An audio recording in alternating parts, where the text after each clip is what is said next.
அஸ்ஸலாமு அலைக்கும். நான் தான் முகமது ஃபாத்திமா. நீங்கள் இப்போ திருநெல்வேலி மேலப்பாளையத்தில் நம்ம எம்கேஎஸ் ஸ்கூல் பார்த்தீங்கன்னா கிட்டத்தட்ட 36 வருஷத்துக்கு மேலே சக்ஸஸ்ஃபுல்லாக ரன் ஆகிட்டு இருக்கு. இங்கே என்ன நடக்குது பார்த்தீங்கன்னா, இப்போ சயின்ஸ் எக்ஸ்போ, எஜுவர்ஸ் எக்ஸ்போ வந்து நாங்கள் ரன் பண்ணுறோம். இதோட பேஸ்மெண்ட் என்னென்னா nursery, primary and 5th standard வரை நாங்கள் ரன் பண்ணிகிட்ருக்கோம்.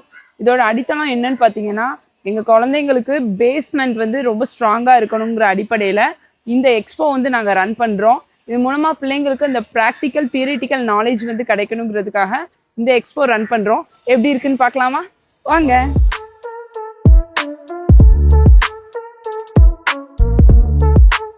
My name is Najma Mano. I am studying in 5th standard. It is covered with double walled membrane. This membrane is called pericardium. பாதிக்கதான் செய்யும்.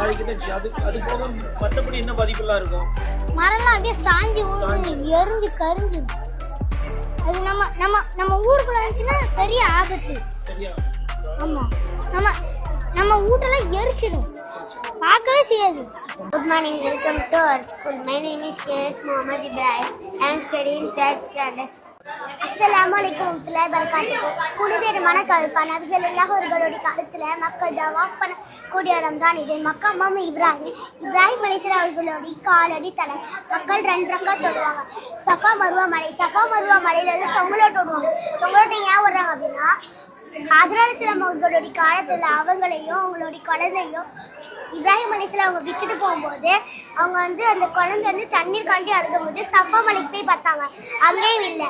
மருவா மலைக்கு போய் பார்த்தாங்க, அங்கேயும் இல்லை. அதனால அங்கேயே 7 முறை இறந்துட்டு இருக்கும்போது அவங்களுடைய குழந்தை இஸ்மாயில் அலைஹிஸ்ஸலாம் அவங்க காலை உதடி அழுகும்போது அந்த இடத்துல இருந்து தண்ணீர் ஊற்றிடுது. அப்போ வந்து அவங்க வந்து அந்த தண்ணீரை குடிச்சிட்டு அதிகமான ஊற்றுறதுனால ஜம்ஜம் சொன்னாங்க. ஜம்ஜம் அர்த்தம் என்னன்னா போதும்.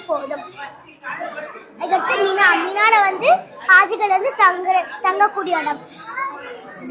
ஜமராத் வந்து ஷைத்தானுக்கு கல்லெறியக்கூடிய இடம். அதுக்கடுத்து ஹாஜிகள் வந்து ஹஜ்ஜோடி பயணத்தெல்லாம் சேர்ந்து முடிச்ச உடனே அல்லாஹ்வுக்காக குர்பானி கொடுப்பாங்க. அஸ்ஸலாமு அலைக்கும்.